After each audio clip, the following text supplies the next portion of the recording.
दोस्तों आरो यारो समीक्षा अधिकारी का प्रैक्टिस सेट नंबर आज 20 देखते हैं। 19 इससे पहले हो चुके हैं। सभी प्लेलिस्ट में नहीं देखे हैं तो वहाँ पर जा कर के देख सकते हो।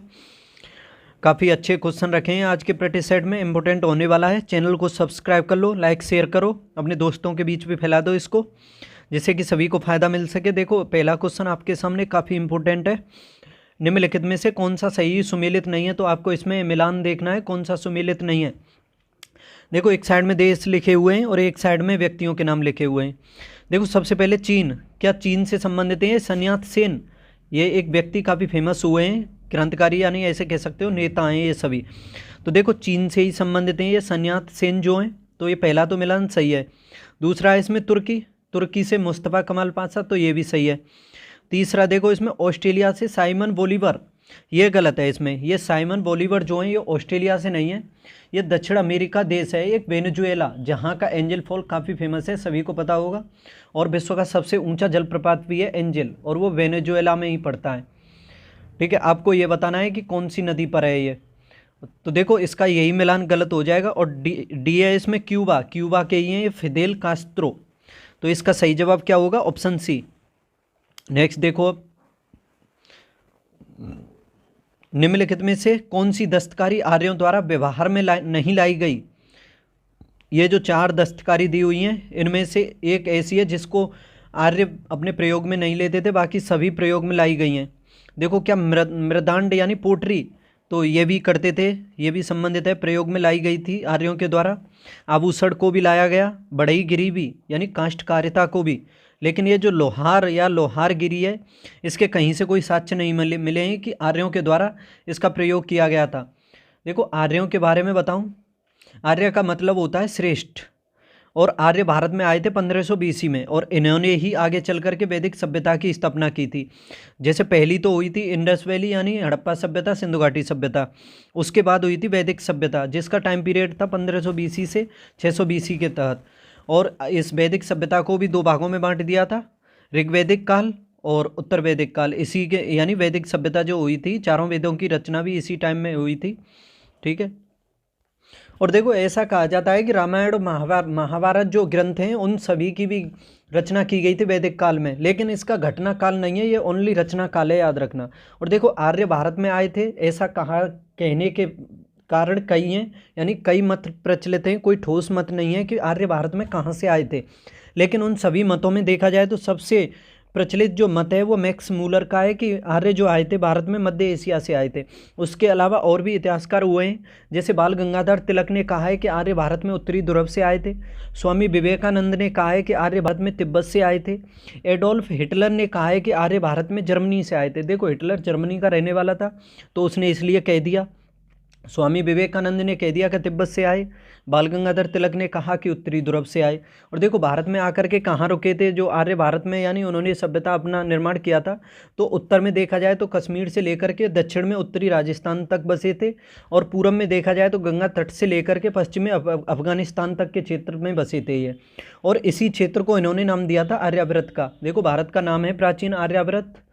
ठीक है, तो काफ़ी फेमस हो जाती है। और ये सभ्यता, दूसरी सभ्यता बताई मैंने आपको, लेकिन एक चीज़ याद रखना, ये ग्रामीण सभ्यता थी जो वैदिक सभ्यता थी, क्योंकि जो आर्य वो सिंधु घाटी सभ्यता थी वो नगरीय सभ्यता थी, और नगरीय सभ्यता होने के साथ इंडस वैली मात्र सत्तात्मक भी हुआ करती थी और व्यापार पर आधारित थी। लेकिन ये जो वैदिक सभ्यता है ये ग्रामीण सभ्यता थी, कृषि और पशुपालन पर आधारित थी और पितृ सत्तात्मक हुआ करती थी। ठीक है, तो काफ़ी फेमस है, याद रखना। तो लोहारगिरी या आगे लोहार जो है ये दस्तकारी आर्यों के द्वारा नहीं की गई थी। इसके अलावा जैसे बढ़ईगिरी, कुम्हार, बुनकर, चर्मकार और स्वर्णकार, ये सभी दस्तकारियां आर्यों के द्वारा की गई थी। अब नेक्स्ट देखो, निम्नलिखित में से कनिष्क के समकालीन कौन थे? इन चारों में देखना है कनिष्क के समकालीन कौन थे। देखो पहली बात तो करने का इसमें आसान तरीका बता दूं कि जैसे कनिष्क के टाइम में चौथी बौद्ध संगति हुई थी, चौथी बौद्ध संगति हुई थी कनिष्क के टाइम में, सभी को पता होगा, जिसमें अश्वघोष और वसुमित्र के द्वारा उसकी अध्यक्षता की गई थी। तो 2 तो आसानी से निकाल सकते हो। ऑप्शन में देखो वसुमित्र और अश्वघोष किस में, तो ऑप्शन बी में दिया हुआ है, तो इस वजह से आसान हो गया। ओनली 1 बी में दिया हुआ है अश्वघोष और वसुमित्र। और नागार्जुन ये भी इसी के टाइम में थे। तो समझ सकते हो ऑप्शन बी सही हो जाएगा। देखो बौद्ध संगतियाँ चारों ही फेमस हैं, सभी को पता होगा। 383 BC में हुई अजातशत्रु के टाइम में, सबसे पहली राजगृह में, और उसकी अध्यक्षता की गई थी, किसके द्वारा की गई थी? जो अजातशत्रु के टाइम में हुई थी राजगृह में, महाकश्यप के द्वारा। और देखो 2 पिटक हैं, 2 पिटक जोड़े गए थे। वैसे तो बौद्ध धर्म में 3 पिटक हैं, सुत्त पिटक, विनय पिटक और अभिधम्म पिटक, लेकिन ये जो 2 पिटक जोड़े गए थे, सुत्त और विनय पिटक, ये जोड़े गए थे पहली बौद्ध संगति में। फिर इसके 100 साल बाद हुई थी आगे चल के 383 BC में। मैंने 383 बोल दिया क्या पहली? 383 नहीं, 483 कर लेना, उसे गलती हो गई है। 483 BC में हुई थी, जो राजगृह में हुई थी पहली बौद्ध संगति। उसके बाद 383 BC में हुई थी वैशाली में दूसरी बौद्ध संगति, जो शासक था उस टाइम कालाशोक, जो शिशुनाग वंश का शासक था, और उसमें अध्यक्षता की गई थी सावकवीर और सर्वकामिनी के द्वारा। और इसी में देखा जाए तो बौद्ध धर्म के जो अनुयायी थे 2 भागों में बट गए थे दूसरी बौद्ध संगति में। एक कहलाए थे स्थावीर और दूसरे कहलाए थे महासंदिग्ध। फिर इसके बाद हुई थी तीसरी बौद्ध संगति, जिसका आयोजन किया गया था 251 BC में। देखो लिख देता हूँ, क्रम से देख लेना। 483 पहली हो गई, दूसरी हो गई 383, और तीसरी 251 में की गई थी। अशोक के टाइम में पाटलिपुत्र में की गई थी, जो मगध की राजधानी थी उस टाइम पाटलिपुत्र, उसमें की गई थी। और इसमें अध्यक्षता की गई थी मोगलीपुत्र तिस्स के द्वारा, मोगलीपुत्र तिस्स के द्वारा की गई थी। और तीसरा जो पिटक था अभिधम्म पिटक, वो तीसरी बौद्ध संगति में ही जोड़ा गया था। फिर आगे चल के फिर चौथी बौद्ध संगति हुई, वो 78 AD में हुई थी। कब? 78 AD में। देखो ये 3 जो पहली हुई ये तो BC में हुई, यानी ईसा पूर्व, और ये ईसवी में हुई थी 78 में, जो कुंडल बने जो कश्मीर में, उसमें हुई थी। और ये शासक था उस टाइम कनिष्क, और इसमें अध्यक्षता अश्वघोष और वसुमित्र के द्वारा की गई थी। इसी में चौथी बौद्ध संगति में जो बौद्ध धर्म है 2 भागों में बट गया था, हीनयान और महायान। ठीक है, तो काफ़ी फेमस हैं ये सभी बौद्ध संगतियाँ, भी करनी चाहिए आप सभी को। नेक्स्ट देखो, अब निम्नलिखित में से किसने तंजौर में बृहदेश्वर मंदिर का निर्माण कराया था? देखो काफ़ी फेमस मंदिर है ये बृहदेश्वर मंदिर जो है तंजौर का, इसका निर्माण पूछा है किसके द्वारा कराया गया था। और ये भगवान शिव का मंदिर है, तो इसके बारे में याद कर लेना चाहिए। देखो इसको बृहदेश्वर मंदिर जो है इसको राजराजेश्वर मंदिर भी कहा जाता है, तो उससे आसानी होगी आपको याद करने में। जैसे ये राजराज चोल है, राजराज चोल जो है चोल वंश का शासक हुआ है, काफ़ी फेमस, तो इसी के द्वारा इसकी स्थापना की गई थी। और ये भारत का देखा जाए तो मंदिरों में सबसे बड़ा और सबसे लंबा भी मंदिर है। ठीक है, और ये द्रविड़ शैली में बना हुआ है। देखो मंदिर निर्माण की 3 शैलियाँ हुआ करती थी, जैसे दक्षिण में होती थी द्रविड़ शैली, और उसमें उत्तर में होती थी नागर शैली, और इन दोनों के मध्य में होती थी बेसर शैली, यानी नागर, बेसर और द्रविड़, ये 3 शैलियाँ हुआ करती थी मंदिर की। और ये जो बृहदेश्वर मंदिर है तंजौर का, ये ग्रेनाइट से बना हुआ है। ये भी पूछा जा सकता है कि बृहदेश्वर मंदिर किससे बना हुआ है, तो ग्रेनाइट से बना हुआ है, और राजराज चोल ने बनाया था इसको। नेक्स्ट देखो, निम्नलिखित में से 4 सम्मतों के आरंभ के कालानुक्रम में कौन सा सही है? अब देखो ये सम्मत दिए हुए हैं आपके सामने 4, इन सभी के बारे में देखना है कि सबसे पहले कौन सा हुआ, फिर उसके बाद कालानुक्रम में। देखो शक सम्मत, गुप्त सम्मत, हिजरी सम्मत, ग्रेगोरियन सम्मत, इस तरह से इनका कालक्रम रहा है। ऑप्शन बी सही हो जाता है। ये जो शक सम्मत है अभी बताया मैंने थोड़ी देर पहले, 78 AD में चलाया गया, किसके द्वारा? कनिष्क के द्वारा। गुप्त सम्मत ये भी काफ़ी फेमस हो जाता है। देखो गुप्त वंश की स्थापना श्रीगुप्त के द्वारा की गई, उसके बाद घटोत्कच शासक बना, लेकिन उसके बाद जो गुप्त वंश का वास्तविक संस्थापक बना वो था चंद्रगुप्त प्रथम। 319 से 335 तक शासन किया था उसने AD में। ठीक है, फिर उसने महाराजा धीराज की उपाधि धारण की, और जिस साल ये 319 में गद्दी पर बैठा था उसी साल इसके द्वारा गुप्त सम्मत चलाया गया था।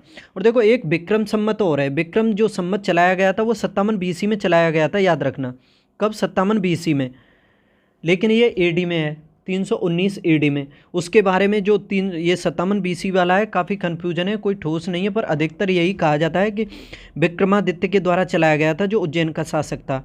ठीक है, तो 57 BC में विक्रम सम्मत। लेकिन ये जो गुप्त सम्मत है ये अलग है, ये चंद्रगुप्त प्रथम के द्वारा 319 में चलाया गया था, 319 AD में। फिर आपका ये हुआ था हिजरी सम्मत। देखो इसके बारे में बताने से पहले बताऊं कि आप सभी को पता होगा इस्लाम धर्म की स्थापना की गई थी हज़रत मोहम्मद साहब के द्वारा।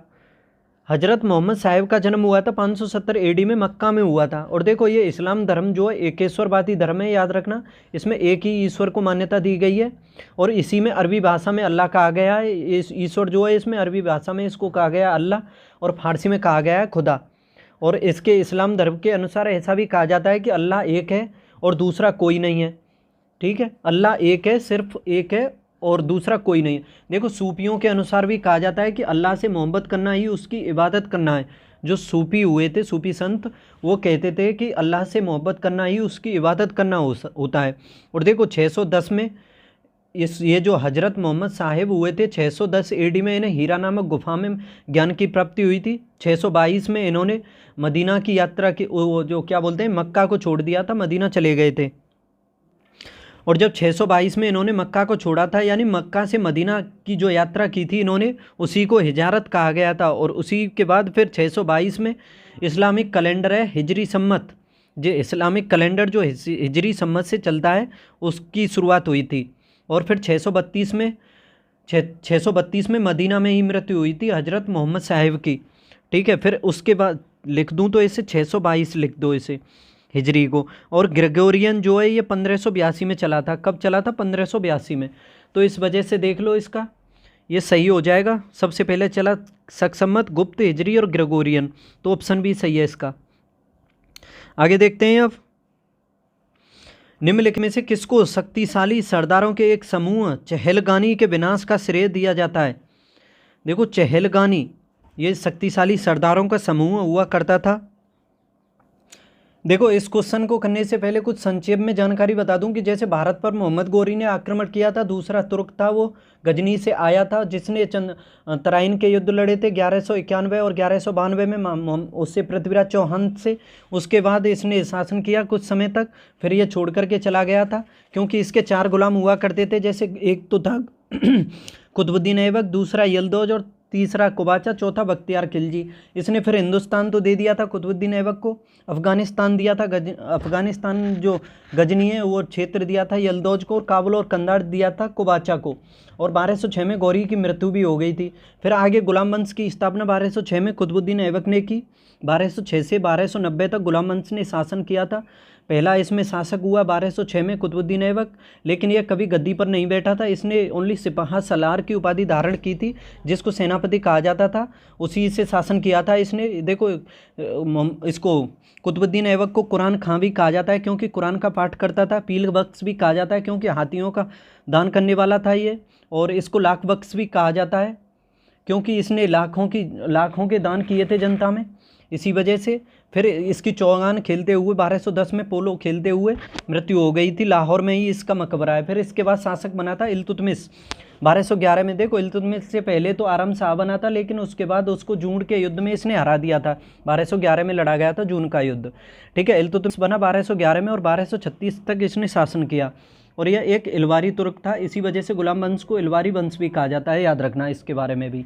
और इल्तुतमिश को ही वास्तविक संस्थापक कहा जाता है क्योंकि खलीफाओं के द्वारा जो इसको उपाधि दी गई थी, सुल्तान की उपाधि दी गई थी, और ये सुल्तान कहलाता। वास्तविक संस्थापक इसी को कहा जाता है गुलाम वंश का। और देखो तीसरा युद्ध फेमस है, मैं बार बार बताता हूँ। 2 तो पहले बता दिए मैंने, तराइन के 1191 और 92 के, लेकिन तीसरा बहुतों को कम ना पता हो तो 1215 में लड़ा गया था। 1215 में तराइन का तीसरा युद्ध जो यलदौज और इल्तुतमिश के बीच लड़ा गया था। और इल्तुतमिश के द्वारा ही ये दल चालीसा या शक्तिशाली जो सरदारों का समूह हुआ था चहलगानी, इसकी स्थापना की गई थी। किसके द्वारा? इल्तुतमिश के द्वारा। ठीक है, काफ़ी फेमस हो जाती है, याद रखना ये। देखो इस दल चालीसा की स्थापना तो की थी इल्तुतमिश ने, बता दिया, लेकिन इसका अंत किया था बलबन ने। वैसे बलबल इस दल चालीसा का ही सदस्य था, यानी 40 सरदारों में से एक था, लेकिन जब ये शासक बना, गुलाम वंश का शासक बना ये, ठीक है, तो इसको इससे खतरा महसूस हुआ, तो इसी खतरा को इसने समाप्त करने के लिए इस दल चालीसा का अंत किया था। किसने? बलबन ने किया था। और देखो बलबन का एक पुत्र था शहजादा मोहम्मद, जब मंगोलों का आक्रमण हुआ था इसी के टाइम में दूसरा आक्रमण हुआ था। पहला तो इल्तुतमिश के टाइम में हुआ था, दूसरा हुआ था इसी के टाइम में। तो शहजादा मोहम्मद को इसने मंगोल आक्रमण को कंट्रोल करने के लिए भेजा था, जिसमें इसके पुत्र की मृत्यु हो गई थी। तो इसने अपने पुत्र वियोग में उसी वजह से अपने प्राण त्यागे थे। और फिर इसके पुत्र और इसकी कब्र जो है महरौली में है, दिल्ली में। महरौली जो पार्क है दिल्ली में, उसी जगह है इसकी कब्र बलबन की। काफ़ी फेमस था बलबन भी। देखो, नवरोज त्यौहार को मनाने की भी शुरुआत इसी ने की थी। इसने खुद को कहा था अल्लाह का पैगंबर, यानी खुद को कहा था इसने नियाबत एक खुदाई, खुदा की परछाई कहता था खुद को ये।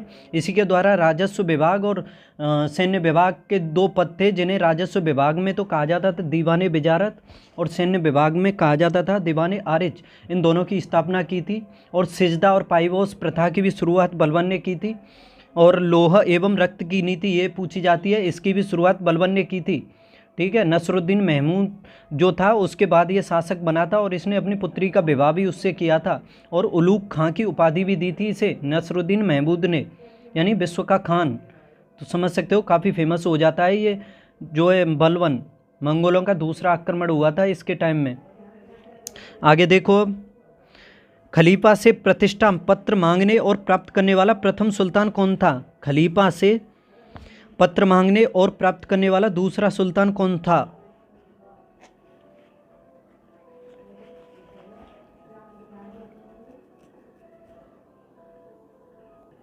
देखो, मैं बोल क्या जाता हूं, दूसरा नहीं पहला। खलीफा से प्रतिष्ठा पत्र मांगने वाला और प्राप्त करने वाला पहला सुल्तान था ये, यानी सुल्तान की उपाधि, यानी खलीफा से जो प्रतिष्ठा पत्र मांगा था या सुल्तान की उपाधि मिली थी, इसी वजह से इसको वास्तविक संस्थापक कहा गया। तो ये इल्तुतमिश था। कौन था? इल्तुतमिश। ऑप्शन ए सही है। आगे देखते हैं अब। भक्ति प्रचारक शंकरदेव ने निम्नलिखित प्रादेशिक भाषाओं में से किसको लोकप्रिय बनाया था? भक्ति प्रचारक शंकरदेव, इन्होंने प्रादेशिक भाषाओं में से कौन सी भाषा है जिसको लोकप्रिय बनाया था? देखो, शंकरदेव जो हैं काफ़ी फेमस भक्त यानी संत हुए हैं, कह सकते हो। इन्हीं के टाइम में हुए हैं। जैसे रामानंद, कबीर, चैतन्य महाप्रभु, ये सभी समकालीन थे। और इन्होंने देखा जाए तो असमिया भाषा का काफ़ी प्रयोग किया था। जो शंकरदेव थे, इन्होंने असमिया भाषा को काफ़ी लोकप्रिय बनाया था। इसके अलावा ये शंकरदेव संस्कृत और ब्रज भाषा में भी लिखते थे। तो इसका सही जवाब क्या होगा? ऑप्शन डी, असमिया को इन्होंने काफ़ी लोकप्रिय बनाया था। इन्होंने देखो भागवत की रचना ब्रज भाषा में की थी। ये भी पूछा जा सकता है कि शंकरदेव के द्वारा भागवत की रचना किस भाषा में की गई थी। तो याद रखना, किस में? ब्रज भाषा में। और भक्ति आंदोलन था असम में, उसमें इन्होंने काफ़ी प्रचार किया था, उसमें महत्वपूर्ण भूमिका निभाई थी। ठीक है, तो ऑप्शन डी हो जाएगा सही जवाब, असमिया में। विजयनगर के शासकों ने प्रोत्साहित किया, विजयनगर के जो शासक हुए उन्होंने किसको प्रोत्साहित किया? हिंदी, मराठी, संस्कृत, मलयालम, तमिल, संस्कृत, तमिल तेलुगु संस्कृत या तेलुगु उर्दू संस्कृत। विजयनगर के जो शासक हुए हैं, बताओ कौन सा सही होगा? तो देखो, इसका सही जवाब क्या होगा? ऑप्शन सी, तमिल, तेलुगु और संस्कृत। ये तो जो तीनों भाषाएं हैं, इसके अलावा कन्नड़ भी है। इन सभी भाषाओं को संरक्षण दिया था किसने? विजयनगर के जो शासक हुए थे। इन शासकों के द्वारा विजयनगर की देखो स्थापना की गई थी हरियर और बुक्का के द्वारा। उस टाइम उत्तर भारत में दिल्ली सल्तनत पर कुतुबुद्दीन, वो था मोहम्मद बिन तुगलक के टाइम में ही दक्षिण भारत में हरियर और बुक्का के द्वारा विजयनगर की स्थापना की गई थी। और इन्हीं शासकों के द्वारा संस्कृत, तेलुगु, तमिल और कन्नड़ इन भाषाओं का संरक्षण किया गया था। नेक्स्ट देखो, निम्नलिखित में से सही युग्म कौन सा है? जो सही युग्म है वो देखना है, 3 गलत हैं और 1 सही है इसमें। देखो, तो ऐसे करने की कोशिश करें कि पहला दिया हुआ है आसफ खां, क्या अकबर से संबंधित? तो देखो, आसफ खां ये अकबर के टाइम में ही ये गवर्नर था, उसका एक सरदार था। तो इसका सही जवाब क्या है? सही जवाब नहीं, तो ये तो मिलान ठीक है, इसका अकबर से ही संबंधित है। अकबर के टाइम में ही था आसफ खां, एक सूबेदार था ये। ठीक है, और आदम खां ये भी इसी के टाइम में था। देखो, आदम खां के बारे में आपको पता होगा। आदम खां जो था, या इसकी दाई माँ थी अकबर की, जो अकबर की दाई माँ जो थी, महम अंगा नाम था उसका, महम अंगा। उसका ये पुत्र था। और ऐसा कहा जाता है कि इसने जो आदम खां था, इसने कुछ गलत कार्य कर दिया था, जिस वजह से अकबर ने इसको मृत्युदंड दे दिया था और दीवार से सिर के बल फेंकवा दिया था इसको। और फिर इसको जब फेंकवा दिया तो उसके 40 वर्ष बाद अपने पुत्र की मृत्यु के वियोग में इसकी माँ ने भी माहम अनगा जो थी, उन्होंने भी अपने प्राण त्याग दिए थे।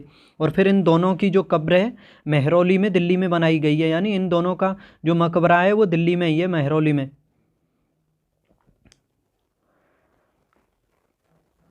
दिल्ली में जो महरौली में जो मकबरा है उसी क्षेत्र में है, महरौली में इन दोनों की कब्र। और देखो बैरम खां, कौन नहीं जानता है बैरम खां के बारे में, क्योंकि जब अकबर 1555 में शासक बना था तो अल्प वयस्क था ये, तो उसी टाइम 1556 से 60 तक बैरम खां ने इसका संरक्षक किया, यानी बैरम खां के संरक्षण में इसने शासन किया था, तो काफ़ी फेमस हो जाता है। फिर आगे बैरम खां ने भी विद्रोह कर दिया था इसके खिलाफ, तो विद्रोह में बैरम खां को हरा करके इन्होंने फिर मक्का मदीना भेज दिया था। तो समझ सकते हो ये बैरम खां भी इससे संबंधित हैं। लेकिन ये जो शाइस्ता खां है ये इससे संबंधित नहीं है, ये औरंगजेब के टाइम में थे, औरंगजेब के मामा थे ये शाइस्ता खां। तो इसका सही जवाब हो जाएगा ऑप्शन डी। नेक्स्ट देखो, निम्नलिखित में से किस क्षेत्र पर अकबर की विजय स्मृति में बुलंद दरवाज़ा बनवाया गया था। देखो अकबर के द्वारा बनाया गया बुलंद दरवाज़ा जो फतेहपुर सीकरी में है, फतेहपुर सीकरी का निर्माण भी अकबर ने करवाया था और वहीं पर बनवाया था इसने बुलंद दरवाज़ा। और ये गुजरात विजय की थी इसने, उसके उपलक्ष्य में बनाया गया था ये। और ये अर्ध गुम्बदीय दरवाज़ा शैली में बना हुआ है, याद रखना किसमें, अर्ध गुम्बदीय दरवाज़ा शैली में, फतेहपुर सीकरी में है बुलंद दरवाज़ा, गुजरात विजय के उपलक्ष्य में। निम्नलिखित में से किस सिख गुरु ने गुरु नानक की जीवनी लिखी। देखो गुरु नानक सिख जो 10 गुरु हुए हैं सिख धर्म में, उनमें सबसे पहले थे, तो उनकी जीवनी किसके द्वारा लिखी गई। देखो गुरुओं के बारे में संक्षेप में बताऊं कि 10 गुरु हुए, जिसमें सबसे पहले गुरु नानक देव बने। इनका पुत्र ये एक बार समझो कि गुरु नानक देव जब ये सबसे पहले गुरु बने थे तो इनका उत्तराधिकारी था शिष्य लहना, जिसका नाम था अंगद, यानी लहना को आगे अंगद कहा गया, उसी को अपना उत्तराधिकारी बनाया था। और गुरु नानक के द्वारा ही लंगर प्रथा की भी शुरुआत की गई थी। लंगर प्रथा की शुरुआत किसने की थी, गुरु नानक ने, याद रखना। और फिर आगे इनके बाद अंगद बना दूसरा, अंगद के बाद बने थे वो क्या बोलते हैं अमर सिंह, अमरदास बने थे तीसरे गुरु अमरदास, चौथे बने थे रामदास, पांचवें बने थे अर्जुन देव, छठवें हरगोविंद, सातवें बने गुरु हरराय, और आठवें बने थे हरिकिशन, नौवें बने तेग बहादुर, 10वें गुरु गोविंद सिंह, सबसे आखिरी गुरु बने थे गुरु गोविंद सिंह। खालसा पंथ की भी स्थापना की थी गुरु गोविंद सिंह ने, पूछा जाता है। और बाहुल नामक एक त्योहार है, उसको मनाने की भी शुरुआत की गई थी। बाहुल नामक त्योहार को मनाने की गुरु गोविंद के द्वारा ही शुरुआत की गई थी। ठीक है, तो काफ़ी फेमस हो जाते हैं। तो देखो इसमें सिख गुरुओं में गुरु नानक की जीवनी किसके द्वारा लिखी गई थी, तो गुरु लहना या अंगद देव के द्वारा लिखी गई थी। तो ऑप्शन ए सही हो जाएगा इसका, अंगद देव के द्वारा। आगे देखते हैं अब। देखो बाहर थोड़ा माइक चल रहा है, अगर उसकी आवाज़ आए तो ध्यान मत देना, मैं आवाज़ पर ध्यान देना, बस थोड़ी दिक्कत है। गोवा में सती प्रथा समाप्त करने वाला पहला पुर्तगाली गवर्नर कौन था। सती प्रथा को समाप्त करने वाला गोवा में पुर्तगाली गवर्नर कौन था, किसके द्वारा गोवा में सती प्रथा को समाप्त किया गया था। तो देखो अल्बुबकर जो हुआ था, अल्बुकर्क हुआ था, ये ऑप्शन ए में देखो अल्बुकर्क, ये गोवा में हुआ था और ये पुर्तगाली गवर्नर था जिसके द्वारा सती प्रथा को समाप्त किया गया था। और इसी को कहा जाता है वास्तविक संस्थापक। जो पुर्तगाली गवर्नरों में देखा जाए तो पुर्तगाली साम्राज्य का वास्तविक संस्थापक किसको कहा जाता है, अल्बुकर्क को। देखो पुर्तगालियों में पहला गवर्नर जो था पुर्तगाली गवर्नर, वो तो फ्रांसिस्को डी अल्मीड़ा था, लेकिन ये अल्बुकर्क जो है ये वास्तविक कहलाता है, दूसरा था ये। आगे देखो अब, निम्नलिखित में से कौन सी शक्तियों ने तुंगभद्रा दोआब के लिए लड़ाई नहीं लड़ी। जो तुंगभद्रा का दोआब क्षेत्र है उसके लिए कौन कौन से शासकों ने लड़ाइयाँ नहीं लड़ी, वो छांटना है ऑप्शन में। तो देखो इसमें गोलकुंडा और ये जो अहमदनगर दिया हुआ है आपके सामने ऑप्शन सी में, इन दोनों ने ये जो तुंगभद्रा दोआब क्षेत्र है इसके लिए लड़ाइयाँ नहीं लड़ी थी। इसके अलावा ये पल्लव, चालुक्य, चोल, कल्याण, विजयनगर और बहमनी इन सभी ने लड़ी थी। गोलकुंडा और अहमदनगर ने नहीं लड़ी थी। ठीक है, तो इसका सही जवाब हो जाएगा ऑप्शन सी। देखो, जब बहमनी साम्राज्य पर जब शासन कर रहा था शहाबुद्दीन महमूद शाह, तो तब तो ये एक यानी पूर्ण रूप से था, लेकिन जब इसकी मृत्यु हो गई तो ये बहमनी जो साम्राज्य है 5 भागों में विभाजित हो गया था। जैसे कि एक तो बरार, एक बीजापुर, एक अहमदनगर, एक गोलकुंडा और एक बीदर। तो ये 5 राज्य बन गए थे बहमनी साम्राज्य से। ठीक है, तो ये गोलकुंडा और अहमदनगर ही ऐसे हैं जिन्होंने तुंगभद्रा दोआब के लिए लड़ाई नहीं लड़ी। निम्नलिखित मुगल भवनों में से किसमें यह अनन्य विशेषताएं बताई जाती हैं कि वह लंबाई और चौड़ाई में बिल्कुल बराबर है? मुगल भवनों में से किस में अनन्य विशेषताएं बताई जाती हैं कि वह लंबाई और चौड़ाई में बिल्कुल बराबर है? कौन सा भवन है ऐसा जिसमें लंबाई चौड़ाई बिल्कुल बराबर है? तो देखो, इसका सही जवाब है ऑप्शन सी। आपने कभी ताजमहल जाकर के देखा हो तो ध्यान से, अगर ना देखा हो तो देखना अच्छे से कि उसकी लंबाई और जो चौड़ाई है बिल्कुल बराबर है। और इसका निर्माण आप सभी को पता होगा शाहजहां के द्वारा कराया गया था अपनी पत्नी मुमताज़ महल की याद में। और इसका स्थापत्य कार्य, जो मुख्य स्थापत्यकार था इसका, उस्ताद अहमद लाहौरी था ताजमहल का।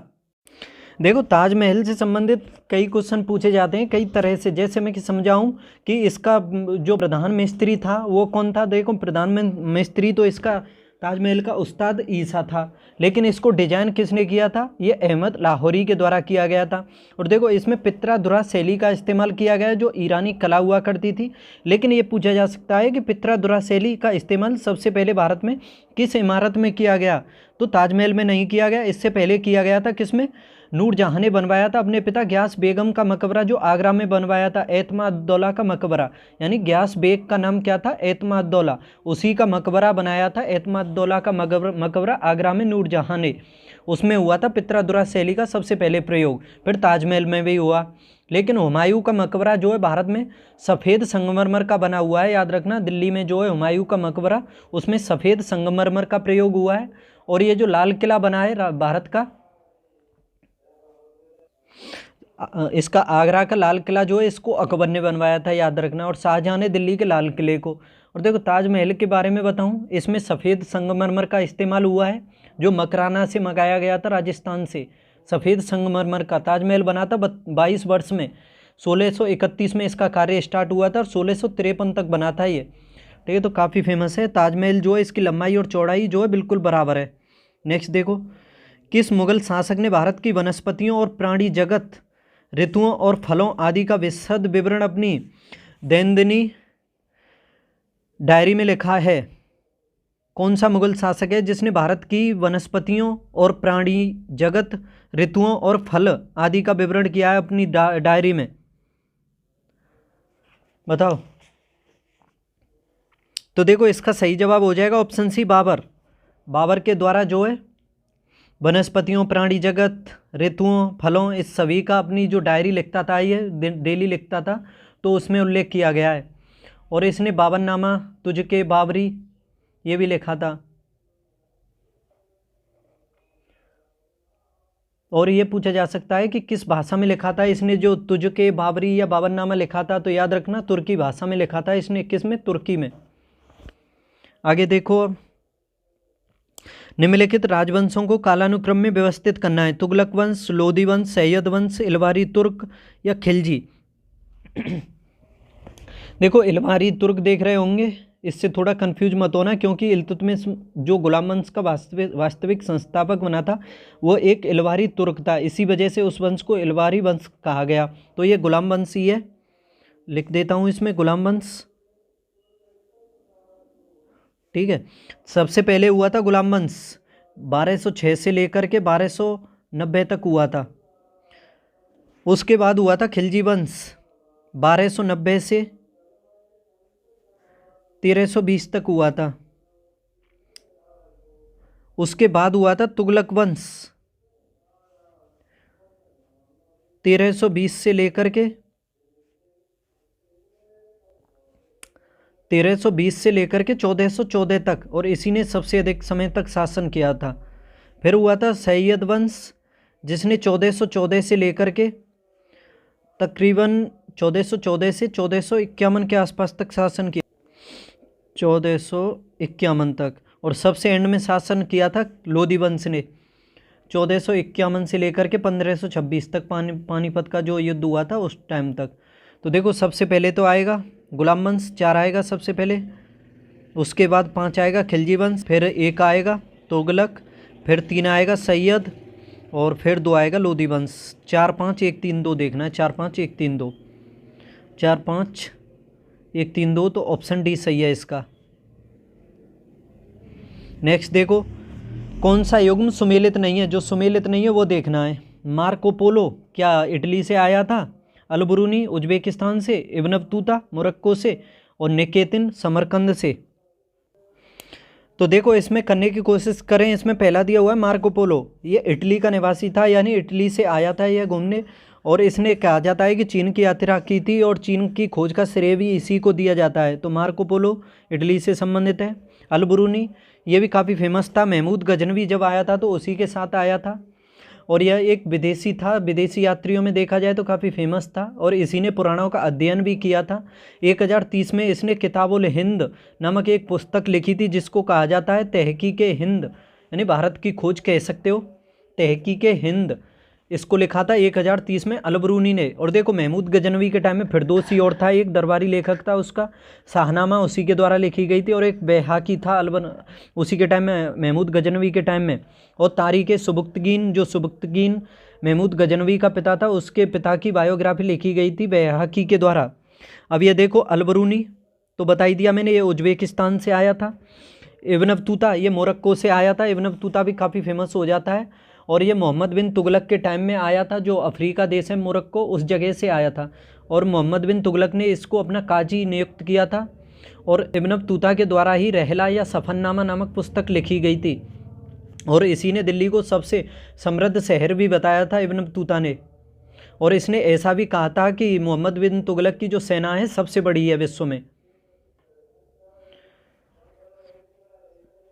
ठीक है, तो और इसमें ऑप्शन डी देखो निकेतिन, ये जो है निकेतिन जो है ये समरकंद का ना होकर के ये रूस का था, कहाँ का, रूसी व्यापारी था।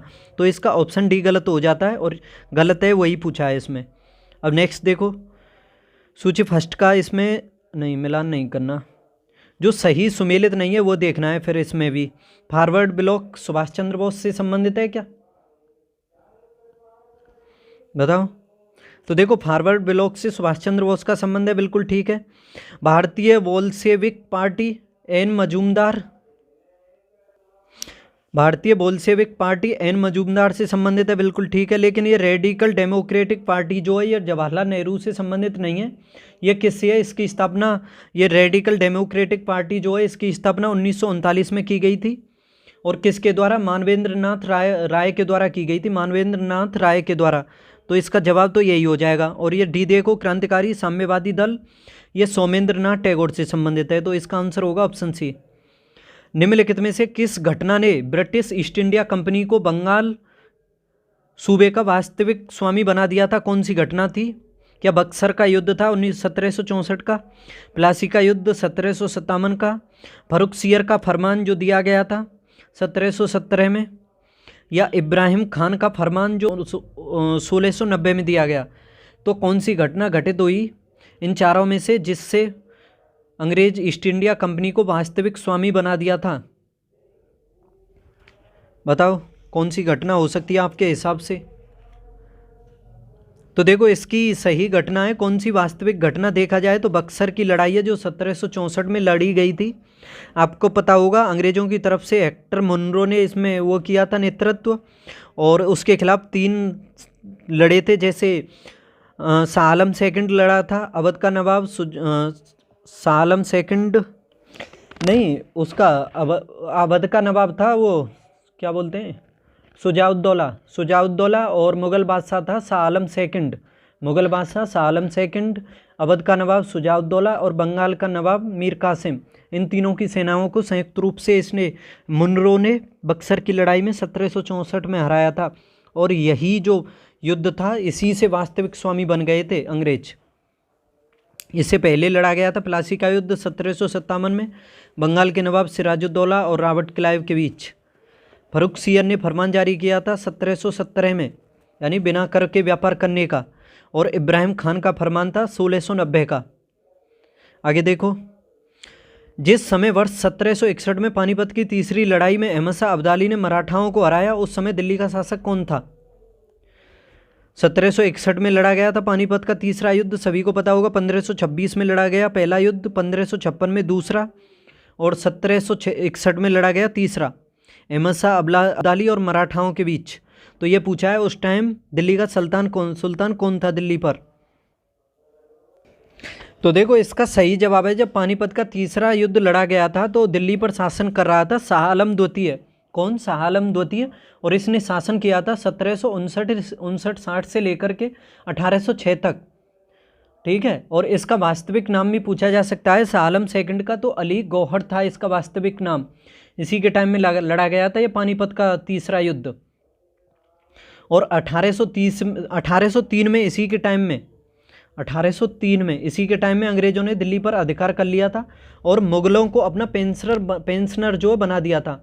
और पहला पेंशनर भी पूछा जा सकता है कि अंग्रेज़ों का पहला पेंशनर दिल्ली का सुल्तान कौन बना था? तो शाह आलम द्वितीय ही था। यही जो दिया हुआ है ऑप्शन डी में, काफ़ी फेमस हो जाता है ये अपने आप में। ठीक है, और इसका वास्तविक नाम क्या था? अली गौहर। नेक्स्ट देखो, निम्नलिखित संधियों को कालानुक्रम में व्यवस्थित करना है। अमृतसर की संधि कब हुई? अमृतसर की संधि, तो देखो इसके बारे में बताऊं, पहले तो ये जानो कि अमृतसर की जो संधि हुई थी ये 1802 में हुई थी। कब? 1802 में हुई थी अमृतसर की संधि। रणजीत सिंह और मेटकॉप के बीच हुई थी। किसके बीच? रणजीत सिंह और मेटकॉप के बीच।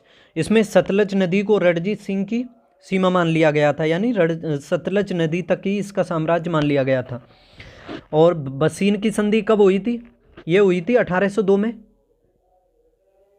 1802 में हुई थी बसीन की संधि भी। और पेशवा बाजीराव सेकंड और अंग्रेज के बीच हुई थी। पेशवा बाजीराव और अंग्रेजों के मध्य हुई थी बसीन की संधि। देखो ये दोनों संधियां, अमृतसर की संधि और बसीन की संधि, भले ही 1802 में हुई हैं, लेकिन इसमें पहले हुई है बसीन की संधि, याद रखना। इसके बाद हुई है ये अमृतसर की संधि। और श्रीरंगपट्टनम की संधि ये 1792 में हुई। कब? 1792 में अमृतसर की संधि अंग्रेज और टीपू सुल्तान के मध्य हुई थी। देखो अंग्रेजों के मध्य और मैसूर साम्राज्य के मध्य 4 युद्ध लड़े गए थे, जिन्हें मैसूर आंग्ल युद्ध कहा गया था, कर्नाटक आंग्ल युद्ध। अगर इन युद्धों को आप आंग्ल मैसूर युद्ध या मैसूर आंग्ल युद्ध कहो तो ज़्यादा अच्छा रहेगा। देखो पहला लड़ा गया था मैसूर आंग्ल जो युद्ध लड़ा गया वो 1767 से लेकर के 1769 तक लड़ा गया था। टीपू सुल्तान वो हैदर अली और अंग्रेज़ों के बीच लड़ा गया था। अंग्रेज़ों और हैदर अली के मध्य लड़ा गया था। और 1769 में संधि हुई थी मद्रास की संधि। मद्रास की दी नहीं है इसमें, बता रहा हूँ। अंग्रेज और हैदर अली के मध्य हुई थी मद्रास की संधि। ठीक है, एक दूसरे ने जो युद्ध क्षेत्र जीते थे उन सभी को वापस किया गया, भरपाई की गई नुकसान की, और आने वाले समय में एक दूसरे की मदद करने की कहा गया। लेकिन फिर अंग्रेज तो मानने वाले नहीं थे, फिर आगे उन्होंने इस संधि को तोड़ दिया था। फिर उसी वजह से दूसरा आंग्ल मैसूर युद्ध हुआ था 1780 से 84 तक। देखो पहला लिख दूँ, सॉरी 1767 से 69 तक पहला युद्ध हुआ आंग्ल मैसूर युद्ध। दूसरा हुआ 1780 से 84 तक। ठीक है, 1784 से 80 तक ये आंग्ल युद्ध जो हुआ था मैसूर का, अंग्रेज और हैदर अली के बीच स्टार्ट हुआ था। लेकिन हैदर अली बीच में हार गया था और मर भी गया था, तो फिर इसका नेतृत्व किया था टीपू सुल्तान ने। और फिर 1784 में हुई थी मंगलौर की संधि। देखो 69 में तो हुई थी, बताई मैंने, मद्रास की संधि, लेकिन उसके बाद 1784 में हुई मंगलौर की संधि अंग्रेज और टीपू सुल्तान के बीच। फिर यह तीसरा युद्ध लड़ा गया था 1790 से लेकर के 1792 के बीच, जिसमें फिर संधि हुई थी श्रीरंगपट्टनम की। टीपू सुल्तान और अंग्रेज़ों के मध्य हुई थी। 1790 से 92 के बीच लड़ा गया था आंग्ल मैसूर युद्ध तीसरा। पहला, दूसरा, तीसरा और चौथा लड़ा गया था 1799 में। इसमें बेलेजोली ने नेतृत्व किया था, तो इसमें टीपू सुल्तान हार गया था और उसकी हत्या भी कर दी थी। ठीक है, तो देखो श्रीरंगपट्टनम की संधि 1792 में हो गई। और सालवाई की संधि, सालवाई की संधि कब हुई थी तो इसके बारे में बताऊं। सालवाई की संधि हुई थी 1782 में। कब? 1782 में हुई थी। और ये पूना दरबार और अंग्रेज़ों के बीच हुई थी। जो ये सालवाई की जो संधि हुई थी पूना दरबार और अंग्रेज़ों के मध्य, या फिर ऐसे कह सकते हो मराठा और अंग्रेज़ों के बीच हुई थी सालवाई की संधि। तो देखो इसमें अब क्रम देखना है आपको। सबसे पहले कौन सा आएगा? 1782 4 आएगा सबसे पहले। उसके बाद ये 92 आएगा 3 आएगा। और मैंने बताया था बसीन की संधि और ये अमृतसर की संधि में पहले हुई थी बसीन की संधि। तो पहले कौन सा आएगा? 2 आएगा और सबसे एंड में आएगा अमृतसर की संधि। तो 4 3 2 1 देखना है ऑप्शन में। 4 3 2 1 तो इसका ऑप्शन सी सही हो जाएगा। नेक्स्ट देखो, डॉक्ट्रिन ऑफ लैप्स यानी व्यपगत का सिद्धांत किसके द्वारा चलाया गया? देखो इसको डॉक्ट्रिन ऑफ लैप्स या व्यपगत के सिद्धांत को हड़प की नीति भी कहा जाता है। तो इसको किसके द्वारा चलाया गया था? लॉर्ड डलहौजी के द्वारा। काफ़ी फेमस ये नीति थी और इसके द्वारा काफ़ी जगहों को हड़पा गया था। देखो इस हड़प की नीति को अंग्रेज़ों ने जो बनाया था, जैसे कोई साम्राज्य होता था या कोई राजा होता था, जब उसका कोई उत्तराधिकारी नहीं होता था तो किसी भी पुत्र को गोद लेने का कोई भी अधिकार नहीं था, यानी किसी को भी वो उत्तराधिकारी नहीं घोषित कर सकते थे। जिसका उत्तराधिकारी नहीं है उसको अंग्रेज़ शासन में मिला लिया जाता था। जैसे इसके द्वारा हड़पा गया था। तो सबसे पहले हड़प की नीति के तहत जो हड़पा गया शहर था वो सतारा था। सतारा को हड़पा था, सबसे पहला राज्य था इसके द्वारा हड़प की नीति के तहत। उसके बाद संबलपुर, जैतपुर और आपका बघाट, उदयपुर, झांसी, नागपुर, इस तरह से फिर अवध को भी जो कह सकते हो। देखो सबसे एंड में वैसे करौली को हड़पा, लेकिन जन विद्रोह हो गया तो उस वजह से उसको छोड़ दिया था। तो समझ सकते हो सबसे एंड में हड़पा गया कौन सा राज्य था? तो अवध था अंतिम। ठीक है, और वहाँ का राज्य अंतिम वो पूछा जा सकता है नवाब अवध का कौन था? ब्रजेश कादिर। जो वहाँ की अवध की बेगम हजरत महल थी, उन्होंने अपने पुत्र को वहाँ का जो नवाब घोषित कर दिया था। तो उसी वजह से समझ सकते हो अवध का आखिरी नवाब किसको कहोगे? ब्रजेश कादिर को। आगे देखो, अब औपनिवेशिक काल के दौरान निम्नलिखित में से वह क्षेत्र कौन सा था जिसमें मुख्यतः ब्रिटिश पूंजी का निवेश किया जाता था? वह औपनिवेशिक काल के दौरान निम्नलिखित में से कौन सा क्षेत्र था जिसमें मुख्यतः ब्रिटिश पूंजी का निवेश किया जाता था? तो देखो ये है कृषि क्षेत्र था जिसमें औपनिवेशिक काल के दौरान ब्रिटिश पूंजी का उपयोग किया जाता था। सांप्रदायिक निर्वाचन क्षेत्रों की पद्धति की शुरुआत भारत में किसके द्वारा की गई? सांप्रदायिक निर्वाचन क्षेत्रों की पद्धति की शुरुआत, देखो थोड़ा स्पीड से करते हैं, बस क्वेश्चन कर लो आप अब। ठीक है,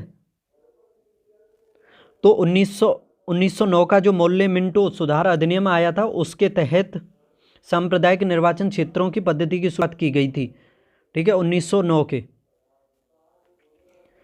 भारत सेवक समाज की स्थापना किसने की थी? भारत सेवक समाज की स्थापना, तो इसका सही जवाब है ऑप्शन बी, गोपाल कृष्ण गोखले के द्वारा 1905 में बम्बई में भारत सेवक समाज की स्थापना की गई थी।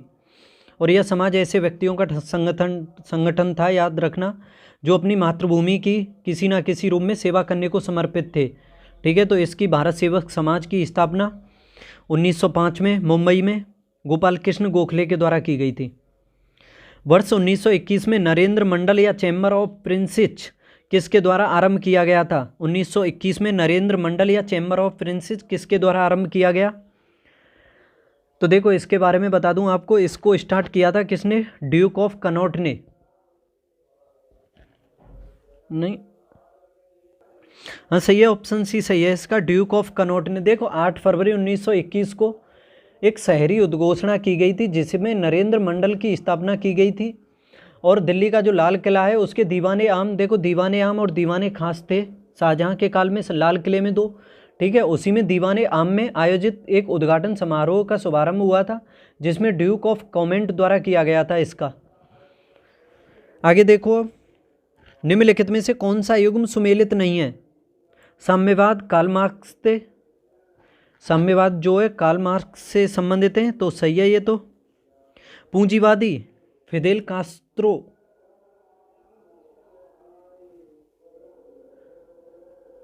देखो ये तो पूंजीवादी के तो ये फिदेल जो कास्त्रो थे ये काफ़ी विरोधी थे, फिदेल कास्त्रो। तो फिर ये समर्थक किसके थे? तो ये तो साम्यवादी व्यवस्था की स्थापना की थी इन्होंने क्यूबा में। कहाँ पर? क्यूबा में। तो यही गलत है इसका। और प्रोटेस्ट सुधारक, ये धर्म चलाया था मार्टिन लूथर ने। और इसमें ऑप्शन डी सोशल कॉन्ट्रैक्ट, ये रूसो से संबंधित। तो इसमें ये ऑप्शन बी आंसर हो जाएगा इसका। नेक्स्ट देखो, मुस्लिम लीग ने अलग मुस्लिम राज्य का समर्थन कब किया? मुस्लिम लीग के द्वारा अलग राज्य का समर्थन कब किया गया? तो देखो 1940 का जो लाहौर अधिवेशन हुआ था उसमें मुस्लिम लीग के द्वारा अलग मुस्लिम राज्य की समर्थन की वो की गई थी, यानी घोषणा की गई थी, यानी समर्थन किया था, ऐसा कह सकते हो।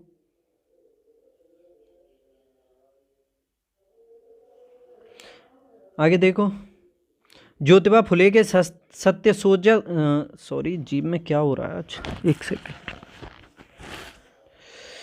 ज्योतिबा फुले के सत्यशोधक समाज ने निम्नलिखित में से क्या प्रयास प्रमुखता किया? ज्योतिबा फुले के सत्यशोधक समाज ने निम्नलिखित में से क्या प्रयास प्रमुखता किया? तो देखो, ब्राह्मणों तथा उनके धर्म ग्रंथों से नीची जातियों की रक्षा, ये प्रयास किया गया था, यानी नीची जातियों के धर्म से संरक्षण के लिए काफ़ी कुछ इन्होंने किया था ज्योतिबा फुले ने।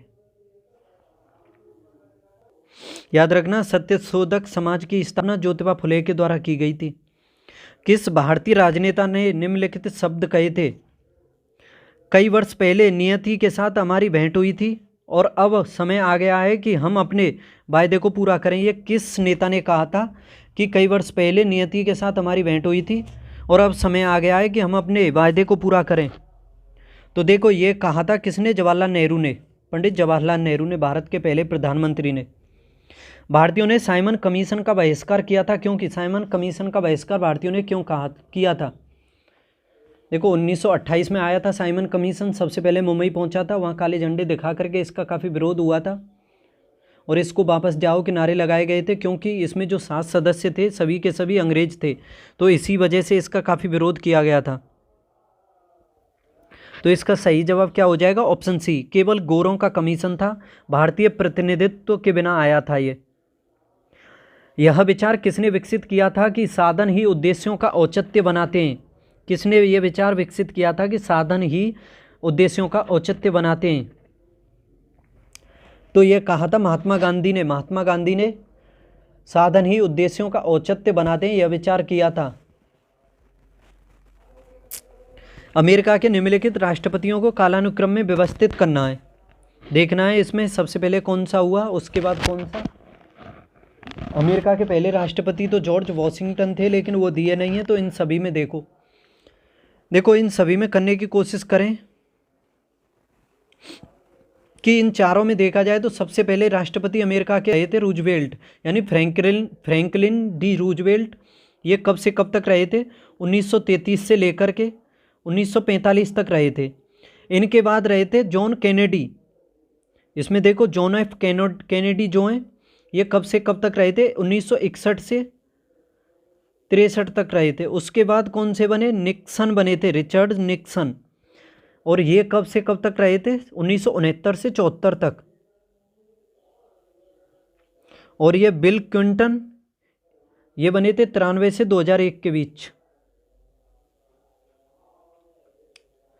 तो इसमें देखो सबसे पहले कौन सा आएगा? सबसे पहले तो आएगा इसमें 4, फिर उसके बाद कैनेडी आएगा 1 आएगा, फिर आएगा निक्सन 3 आएगा, और सबसे एंड में 4 1 3 2 देखना है ऑप्शन में। तो ऑप्शन सी इसका सही हो जाएगा। इसमें भी कालानुक्रम व्यवस्थित करना है आपको। कैबिनेट मिशन कब आया? देखो कैबिनेट मिशन आया 1940 में, सभी को पता होगा, डिटेल दे नहीं रहा हूं, अब डायरेक्ट आंसर करो। क्रिप्स मिशन कब आया? यह आया 1942 में, क्रिप्स की अध्यक्षता में। मोंटेगू चेम्सफोर्ड सुधार कब आया? ये 1919 में आया। और ये मोल्लेमिंटो कब आया? 1909 में। तो सबसे पहले आएगा 4, फिर 3, फिर 2, फिर 1, 4 3 2 1 देखना है, उल्टा दिया हुआ है इसमें। तो ऑप्शन सी इसका सही है। भारत में निम्नलिखित में से वह स्थान स्मारक कौन सा है जो यूनेस्को की विश्व विरासत धरोहर की सूची में शामिल नहीं है? कौन सा स्थान है? एलोरा की गुफाएं हैं कि नहीं है, बताओ। देखो एलोरा की गुफाएं तो सबसे पहले ही शामिल की गई थी 1984 में। काशी विश्वनाथ मंदिर, काशी विश्वनाथ मंदिर जो है अभी यूनेस्को की विश्व विरासत सूची में शामिल नहीं है, तो आंसर तो यही होगा इसका। इसके बाद ये मानस वन्यजीव अभ्यारण्य, ये भी शामिल है। कब शामिल किया गया था इसको? 1962 में।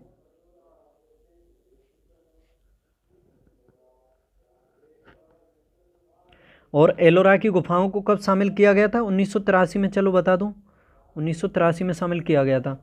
कुतुब मीनार को भी शामिल किया जा चुका है। कुतुब मीनार शामिल हुआ था शायद 1992-93 में शामिल हुआ था। तो इसका आंसर है ऑप्शन बी।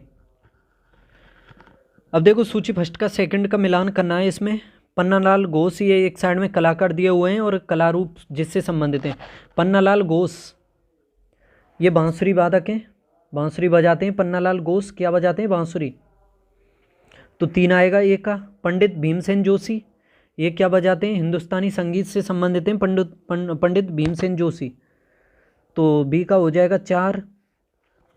अंजलि ईला मेनन ये किससे संबंधित हैं? ये कर्नाटक संगीत से संबंधित हैं, इसका हो जाएगा 2। और मदुराई मणि अय्यर ये चित्रकला से हैं। 3 4 2 1 देखना है, 3 4 2 1, तो ऑप्शन सी सही है इसका। रैनसमवेयर क्या है? रैनसमवेयर क्या है? काफ़ी पढ़ा होगा। एक कंप्यूटर वायरस है, इतना बता रहा हूँ। इसे 2017 में व्यापक स्तर पर कंप्यूटरों को नुकसान पहुँचाने के लिए बनाया गया था। कब? 2017 में। और रैनसमवेयर एक कंप्यूटर वायरस है, तो ऑप्शन सी सही होगा इसका। निम्नलिखित में से कौन सा लोक जनजातीय नृत्य उत्तर प्रदेश से संबंधित है? कौन सा लोक नृत्य है जो उत्तर प्रदेश से संबंधित है चारों में से?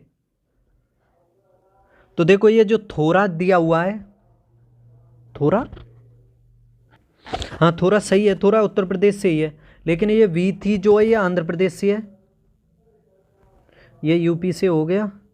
और ये तमाशा कहाँ से है फिर? महाराष्ट्र से।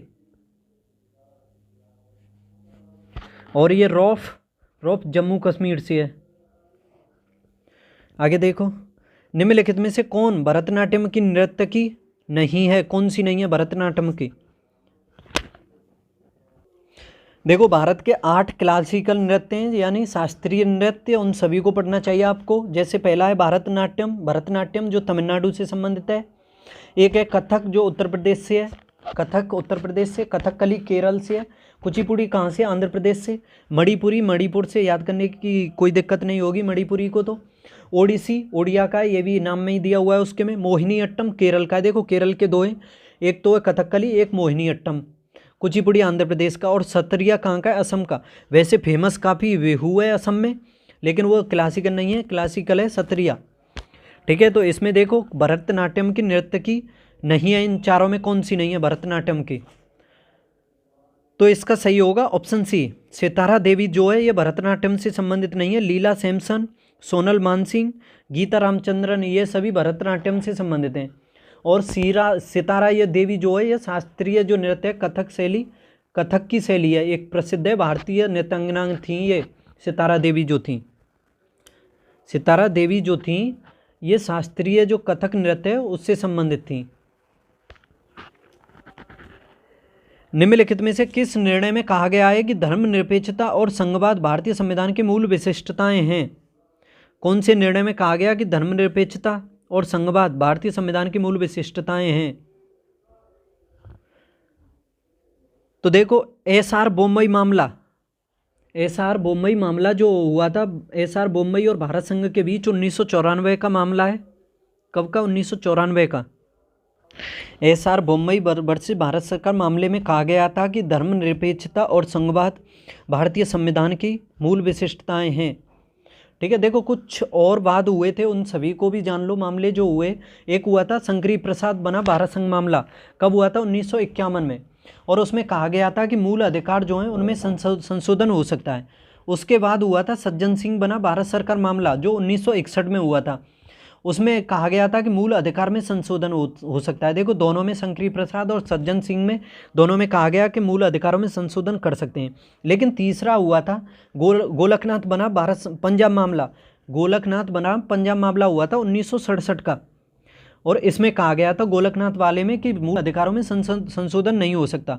लेकिन इसके बाद हुआ था आपका फेमस केशवानंद भारती, ये जो दिया हुआ है ऑप्शन ए में, केशवानंद भारती बनाम केरल मामला, ये 1973 में हुआ था। और इसमें संवैधानिक पीठ जो थी सभी वादों की सबसे बड़ी थी, 13 जज बैठे थे इसमें, ठीक है। और इसमें कहा गया था, और देखो मूल ढांचे का प्रावधान भी जो संरचना थी वो इसी में आया था।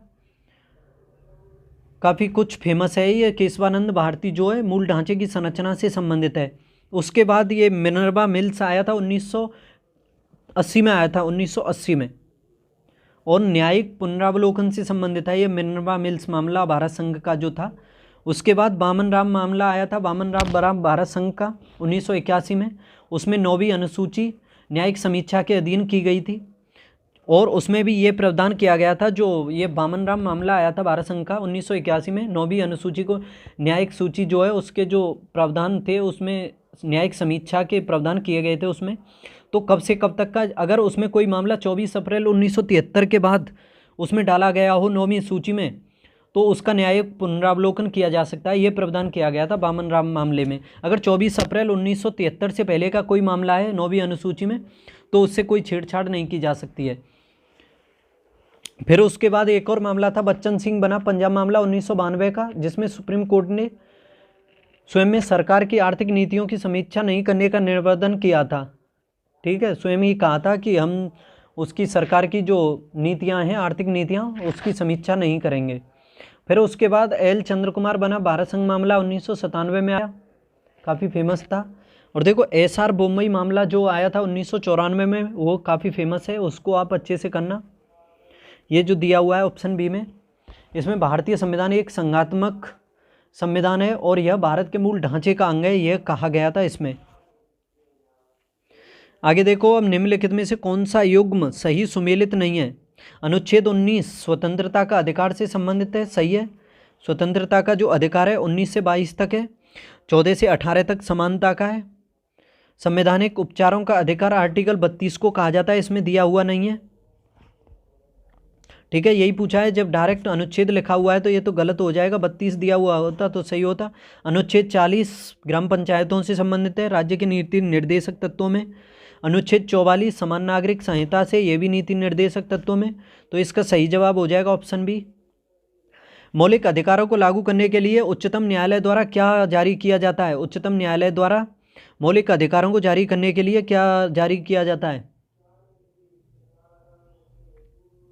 देखो रेटें जारी करता है सुप्रीम कोर्ट आर्टिकल 32 के तहत मौलिक अधिकारों के हनन की स्थिति में, और 226 के तहत करता है उच्च न्यायालय।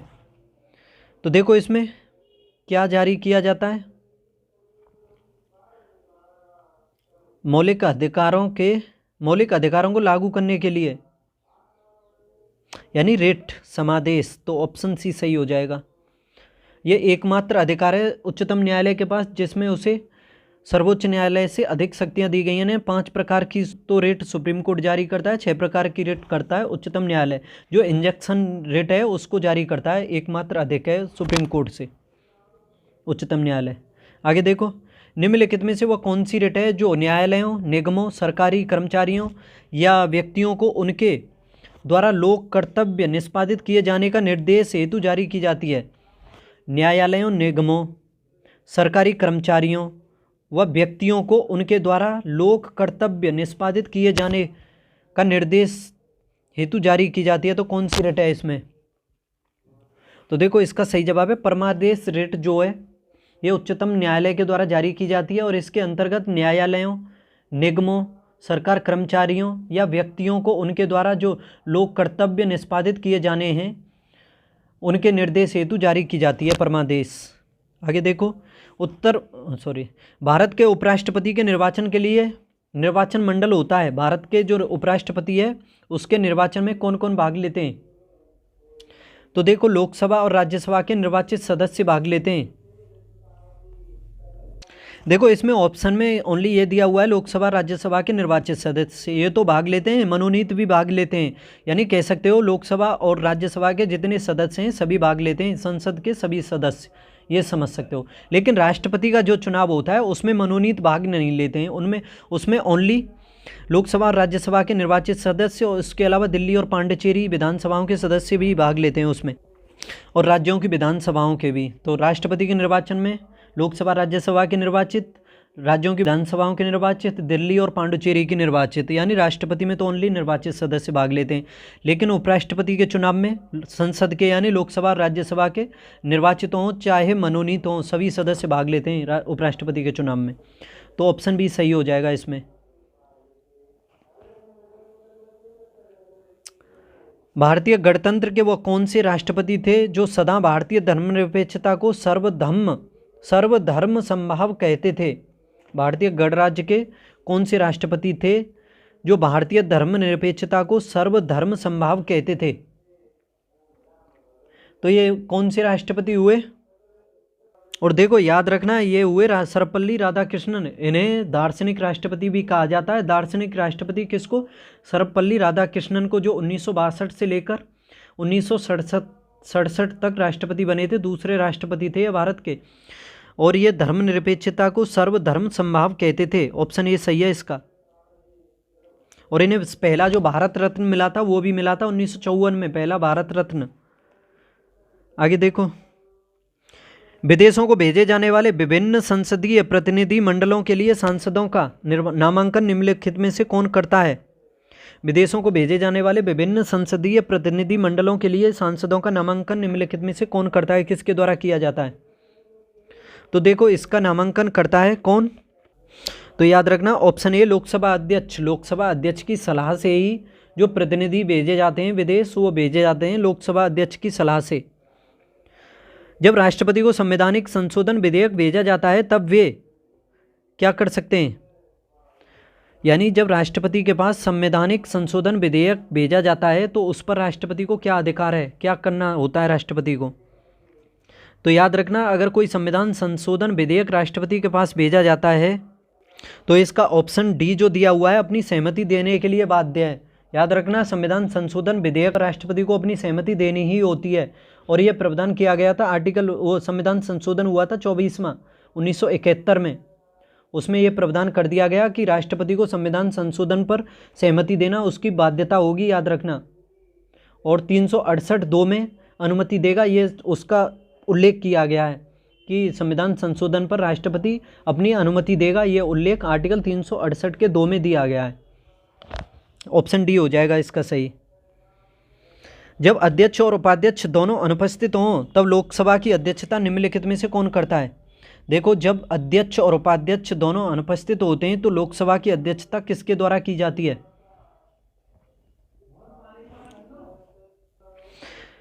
तो देखो इसमें पहला वो दिया हुआ है राष्ट्रपति द्वारा कोई नामित सदस्य नहीं, उस समय उपस्थित सांसदों द्वारा चुना गया कोई सदस्य नहीं, लोकसभा के अध्यक्ष द्वारा रखे गए सभापतियों के पैनल में से कोई सदस्य, तो यही सही है, ऑप्शन सी सही होगा।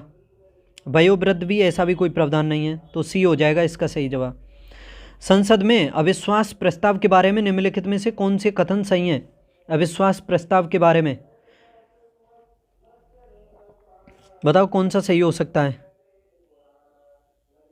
देखो इसमें पहला है कि संविधान में इसका कोई उल्लेख नहीं है।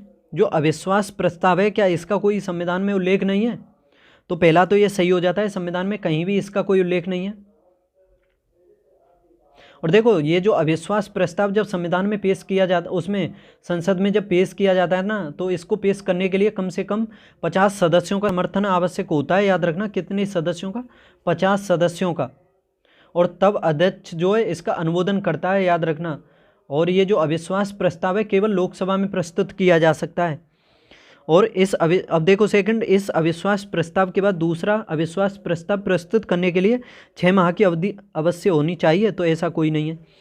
सदन में प्रस्तुत करने से पहले कम से कम 100 व्यक्ति, नहीं 50 बताया था मैंने अभी, यह केवल लोकसभा में, तो बिल्कुल ठीक है, 1 और 4 सही हो जाएगा इसका, ऑप्शन डी।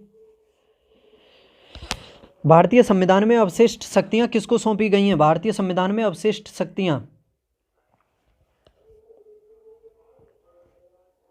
देखो अवशिष्ट शक्तियाँ वे शक्तियाँ हैं जिनका वर्णन संघ सूची, राज्य सूची, समवर्ती सूची, इन तीनों सूचियों में किसी में भी नहीं किया गया है। वो शक्तियाँ जिनका उल्लेख तीनों सूचियों में ना हो उन्हें अवशिष्ट शक्तियाँ कहेंगे।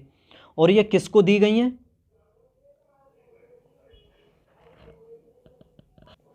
तो याद रखना ये केवल संसद को सौंपी गई हैं। किसको? संसद को। संसद के पास होती हैं अवशिष्ट शक्तियाँ। पहले देखो जब अंग्रेजों के टाइम में जैसे भारत शासन अधिनियम गवर्नर वायसराय होते थे तो वायसराय को दी जाती थी ये अवशिष्ट शक्तियाँ, लेकिन अब संसद के पास होती हैं। निम्नलिखित में से कौन सा युग्म सही सुमेलित नहीं है? Asia minor. एशिया माइनर जो है क्या तुर्की में है? तो देख सॉरी मैं आंसर ही बोल गया। एशिया माइनर का जो पठार है वो तुर्की में है, ना कि इजराइल में। तो इसका जवाब तो यही हो जाएगा। कहाँ है? तुर्की। और ये अनातोलिया का पठार ये भी तुर्की में है। और ये आइबेरिया ये स्पेन में। कोलोराडो ये नदी भी है, कोलोराडो नदी, ठीक है। तो ये अमेरिका में पड़ता है। तो सही जवाब इसका ऑप्शन ये हो जाएगा, एशिया माइनर का पठार तुर्की में है, तुर्की में। अर्थ आवर की अवधारणा कब और कहाँ शुरू हुई? यानी 1 घंटे के लिए, इसमें 1 घंटे के लिए लाइट को काटा जाता है, याद रखना। और इसकी शुरुआत हुई थी, कहाँ हुई थी? सिडनी में, मार्च में 2007 में हुई थी। सबसे पहले सिडनी में हुई थी इसकी लाइट ऑफ इवेंट की शुरुआत जो हुई थी सबसे पहले कहाँ हुई थी? सिडनी में। माइका निम्नलिखित सेलों के कौन से एक युग्म में पाया जाता है? माइका जो है, तो देखो इसका सही जवाब है सिस्टनाइस। माइका यानी अब्रक पाया जाता है किसमें? सिस्टनाइस में। तो इसका ऑप्शन भी सही हो जाएगा। जलोढ़ मृदा सामान्यतः कैसी होती है? जलोढ़ मृदा जो होती है कैसी होती है? क्या इसमें नाइट्रोजन प्रचुर मात्रा में पाया जाता है? तो देखो बिल्कुल गलत है। समझ लेना इंडिया की जितनी मृदाएं हैं अधिकतर सभी में नाइट्रोजन का अभाव है। तो नाइट्रोजन तो बहुत ही कम पाई जाती है मृदाओं में। तो ये तो बिल्कुल बेहुदा है, बिल्कुल गलत हो जाएगा। नाइट्रोजन बहुत कम मात्रा में पाई जाती है। ह्यूमस कम मात्रा में होती है, ये भी ठीक है। अत्यधिक उर्वर होती है। सबसे उर्वर जो मिट्टी है जलोढ़ मिट्टी ही होती है, गंगा यमुना के क्षेत्र में यानी नदियों के द्वारा लाई जाती है ये अधिकतर। और इसे जोतना यानी खेती करना आसान होता है। तो ये तीनों ही सही हो जाते हैं, 2, 3 और 4।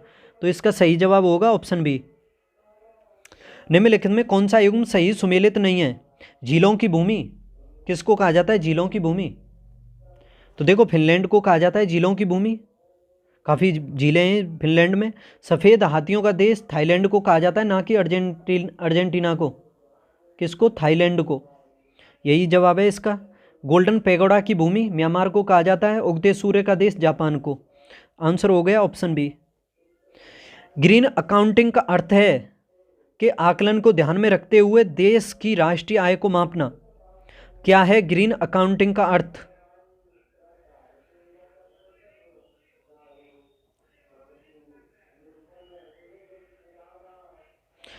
तो देखो इसका सही जवाब है ऑप्शन सी, प्रदूषण और पर्यावरण क्षति। ग्रीन अकाउंटिंग का अर्थ है प्रदूषण और पर्यावरण क्षति के आकलन को मापने के लिए प्रयोग किया जाता है, राष्ट्रीय आय को मापना इसमें।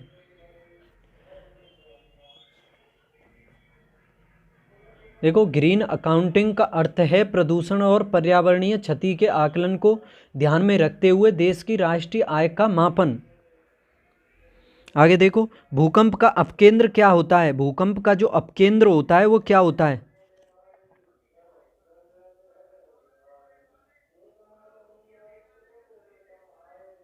देखो भूकंप का केंद्र क्या होता है? भूकंप का केंद्र जो होता है ना उसके बारे में बताऊं कि पृथ्वी की सतह पर वह बिंदु होता है जो भूकंप उद्गम केंद्र पर ऊर्ध्वाधर होता है और भूकंप का अपकेंद्र कहलाता है, याद रखना। पृथ्वी की सतह पर बिंदु जो भूकंप उद्गम केंद्र का ऊर्ध्वाधर होता है, ऑप्शन डी। निम्नलिखित में से कथन सही है? असम की सीमा बांग्लादेश और भूटान से लगती है। क्या असम की सीमा बांग्लादेश और भूटान से लगती है? तो सही है ये पहला। तो पश्चिम बंगाल की सीमा भूटान और नेपाल से लगती है। मैप देखा होगा आपने, तो पश्चिम बंगाल की जो सीमा है भूटान और नेपाल दोनों से लगती है। मिजोरम की सीमा बांग्लादेश और म्यांमार से लगती है। देखो म्यांमार से भी लगती है और मिजोरम से भी लगती है, तो ये तीनों ही सही हैं। Option A. निम्नलिखित में से कौन सा कथन सही है? महादेव पहाड़ियाँ मैकाल पहाड़ी के पश्चिम में है क्या? देखो महादेव पहाड़ियाँ हैं, अगर भारत का आपने अच्छे से मैप देखा होगा तो जो महादेव पहाड़ियाँ हैं मैकाल पहाड़ी के पश्चिम में पड़ती हैं, तो ये पहला तो सही है। इसमें क्या एक ही सही है? महादेव पहाड़ियाँ कर्नाटक पठार का हिस्सा हैं क्या? महादेव पहाड़ियाँ जो है कर्नाटक पहाड़ का हिस्सा हैं क्या? ये तो सतपुड़ा पहाड़ क्षेत्र में पड़ती है ना, तो ये तो गलत हो जाएगा। मध्यवर्ती भाग में पड़ती हैं उसमें, तो पहला ही सही है, सही देखा है, पूछा है इसमें। सस्यावर्तन मदद करता है, सस्यावर्तन जो है ये किस में मदद करता है? तो देखो ये मदद करता है वर्णात्मक अतिथीय वाले परजीवियों को समाप्त करने में। सस्यावर्तन क्या मदद करता है? वर्णात्मक अतिथीय यानी वर्ण संकर वाले परजीवियों को समाप्त करने में मदद करता है, जबकि नाइट्रोजन जो स्त्रीकरण वाले परजीवी को विकसित करता है। ये यानी कैसे समझ सकते हो? वर्णात्मक अतिथीय वाले परजीवियों को तो यह समाप्त करता है और नाइट्रोजन स्त्रीकरण वाले परजीवियों को यह विकसित करता है। आगे देखो, भारतीय रिजर्व बैंक के करेंसी नोट के पीछे कुछ परिसंपत्तियां होती हैं। ये परिसंपत्तियां किसकी निर्धारित मात्रा यानी राशि से कम नहीं होनी चाहिए? जो भारतीय रिजर्व बैंक के करेंसी नोट के पीछे कुछ परिसंपत्तियां होती हैं, आप सभी को पता होगा, और ये परिसंपत्तियां किसकी निर्धारित मात्रा यानी कितनी राशि से कम नहीं होनी चाहिए? किसकी से? सोना और विदेशी प्रतिभूतियों, सरकारी प्रतिभूतियों, सोना, विदेशी प्रतिभूतियों और सरकारी प्रतिभूतियों से। तो देखो ये कम नहीं होनी चाहिए सोना और विदेशी प्रतिभूतियों से, ठीक है। सोना और विदेशी प्रतिभूतियों की जो निर्धारित मात्रा होती है उससे कम नहीं होनी चाहिए। भारत में मुद्रा को जारी करने और उसके विनियमन पर लागू होने वाली पद्धति को निम्नलिखित में से क्या कहा जाता है? जो भारत में मुद्रा को जारी करने और उसके विनियमन पर लागू होने वाली पद्धति को निम्नलिखित में से क्या कहा जाता है? तो देखो ये कहा जाता है न्यूनतम रिजर्व पद्धति। क्या कहा जाता है? न्यूनतम रिजर्व पद्धति यानी न्यूनतम कोष प्रणाली। और ये कब अपनाई गई थी? 6 अक्टूबर 1956 को। और इसके तहत देखा जाए तो रिजर्व बैंक के लिए यह आवश्यक था कि वह कम से कम 115 करोड़ का तो सोना रखे और 400 करोड़ की विदेशी प्रतिभूतियां कोष में रखे। 115 करोड़ का सोना और 400 करोड़ की विदेशी प्रतिभूतियां, याद रखना। सकल घरेलू उत्पाद मूल्य होता है, जो सकल घरेलू उत्पाद मूल्य होता है वो क्या होता है? तो देखो सभी को पता होगा, एक वर्ष में किसी अर्थव्यवस्था में उत्पादित सभी वस्तुओं और सेवाओं का मूल्य होता है, ये अंतिम मूल्य होता है, याद रखना। एक वर्ष में किसी अर्थव्यवस्था में उत्पादित सभी वस्तुओं का और सेवाओं का अंतिम मूल्य होता है। तो ऑप्शन डी सही जवाब हो जाएगा इसका। न्यूयॉर्क शेयर बाजार में सूचीबद्ध की जाने वाली भारत की सबसे पहली सरकारी कंपनी कौन सी थी? न्यूयॉर्क शेयर बाजार में सूचीबद्ध की जाने वाली भारत की पहली सरकारी कंपनी कौन सी थी, कौन सी है? तो देखो ये कौन सी है? विदेश संचार निगम लिमिटेड। विदेश संचार निगम लिमिटेड यानी VSNL। BSNL अलग है, ये VSNL है, विदेश संचार निगम लिमिटेड। पाटन यानी डंपिंग किस स्तर पर मूल्य विभेद पर आधारित होती है? जो पाटन यानी डंपिंग ये है प्रणाली, ये किस स्तर पर विभेद पर आधारित होती है बताओ? तो देखो ये अंतर्राष्ट्रीय स्तर पर है। किस पर? अंतर्राष्ट्रीय स्तर पर ये मूल्य विभेद पर आधारित है, अंतर्राष्ट्रीय मूल्य विभेद पर आधारित है ये डंपिंग जो है। तो ऑप्शन सी हो जाएगा इसका सही जवाब। SIDBI का पूर्ण रूप क्या है? SIDBI देखो वैसे आप समझ नहीं पा रहे होंगे लेकिन मैंने ये लिख दिया है, तो सिडबी का पूर्ण रूप पूछा है, इसमें क्या है?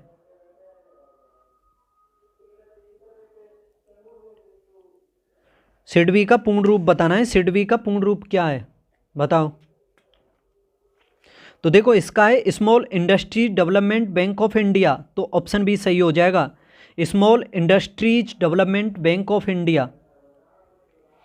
किसी रेलवे प्लेटफॉर्म पर खड़ा व्यक्ति आती हुई जब कोई व्यक्ति रेलवे प्लेटफॉर्म पर खड़ा है तो आती एवं जाती रेलगाड़ियों की सीटी की आवाज़ सुनता है, उसे सीटी की आवाज़ अब ये देखना है कौन सी सुनाई देगी, यानी जब वो सीटी की आवाज़ सुनता है तो उसमें से इन चारों ऑप्शनों में से कौन सा सूट करता है।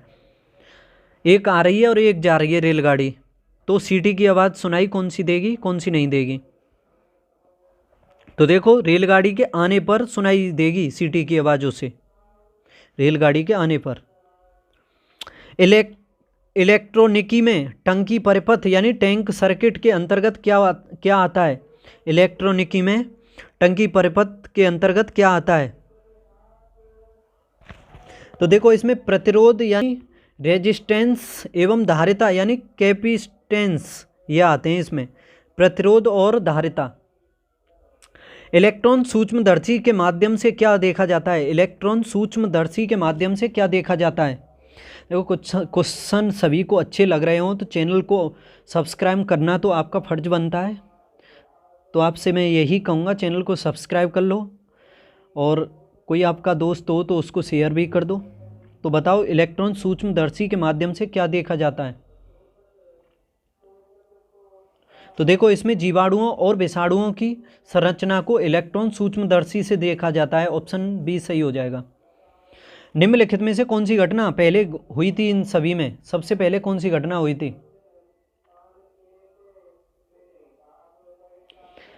तो देखो इन सभी में सबसे पहले जो घटना हुई थी बता दूं आपको, बेतार संकेत, यानी जो मार्कोनी ने प्रथम बेतार संकेत भेजे थे, इन चारों में देखा जाए तो ये पहले हुई थी। आइंस्टीन ने सापेक्षता का सिद्धांत दिया, मैक्स प्लैंक ने क्वांटम सिद्धांत प्रस्तुत किया, राइट बंधुओं ने सफलतापूर्वक विमान उड़ाया था सबसे पहले। लेकिन इन सभी में मार्कोनी ने प्रथम बार जो सबसे पहले घटना की थी, बेतार संकेत भेजे थे, इन सभी से पहले भेज दिए थे। निम्नलिखित में से किसमें निम्नतापी इंजनों का प्रयोग किया जाता है। निम्नतापी इंजनों का प्रयोग किसमें किया जाता है। तो देखो ये रॉकेट में किया जाता है। किसमें, रॉकेट में। क्रायोजेनिक जो रॉकेट होते हैं उसमें निम्नतापी इंजनों का प्रयोग किया जाता है। यदि किसी वस्तु को पृथ्वी से चंद्रमा पर ले जाया जाए तो क्या होगा। यदि किसी वस्तु को पृथ्वी से चंद्रमा पर ले जाया जाएगा तो देखो मैंने बताया था, अगर कोई पिंड या कोई वस्तु को हम पृथ्वी से अगर चंद्रमा पर ले जाएंगे तो उसके भार में कमी आएगी, ठीक है, लेकिन द्रव्यमान स्थिर रहेगा। द्रव्यमान में कहीं भी ले जाओ कहीं भी कोई कमी नहीं आती है, द्रव्यमान ज्यों की त्यों रहता है, जो चेंज होता है ओनली भार में होता है। अगर किसी पिंड का भार, किसी वस्तु का भार पृथ्वी पर 1 kg है तो चंद्रमा पर ले जाने के बाद उसका भार हो जाएगा 1/6 kg, ठीक है, तो समझ सकते हो 1/6 kg हो जाएगा। अगर किसी पिंड का भार अगर पृथ्वी पर 1 kg है तो चंद्रमा पर ले जाने के बाद उसका हो जाएगा 1/6 kg भार। तो इसमें ऑप्शन देखो बाहर बदल जाएगा परंतु द्रव्यमान उतना ही रहेगा, तो ऑप्शन बी सही है इसका।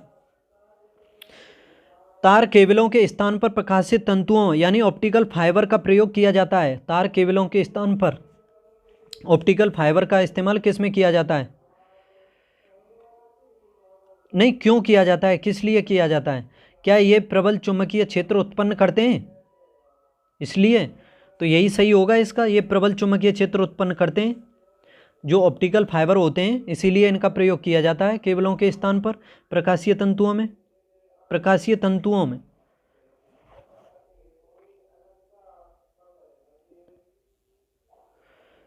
सापेक्ष घनत्व निम्नलिखित में से किसका अनुपात है। सापेक्ष घनत्व जो है निम्नलिखित में से किसका अनुपात होता है।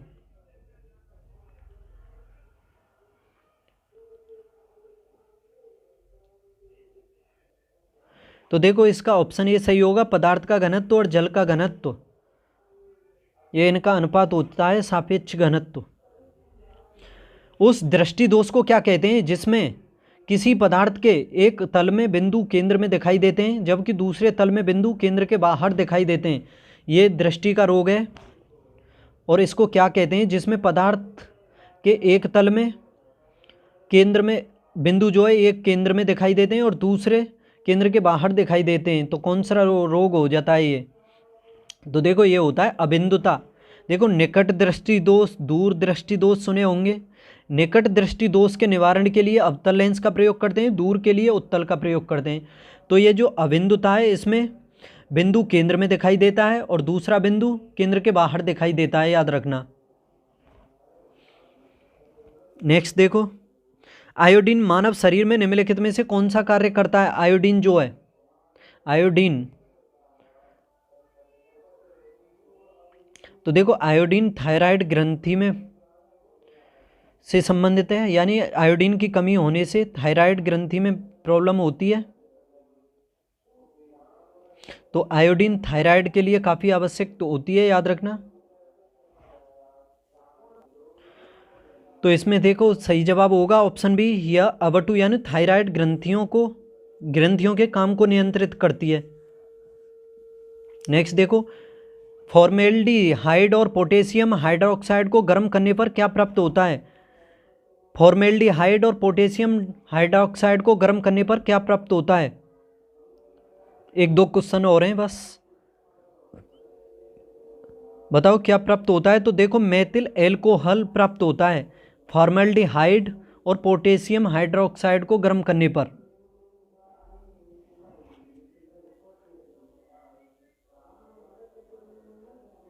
नहीं क्या, नहीं एक सेकंड, गलत हो गया इसमें फॉर्मेल्डिहाइड और पोटेशियम हाइड्रोक्साइड को अगर गर्म करोगे तो एथिल फॉर्मेट प्राप्त होगा।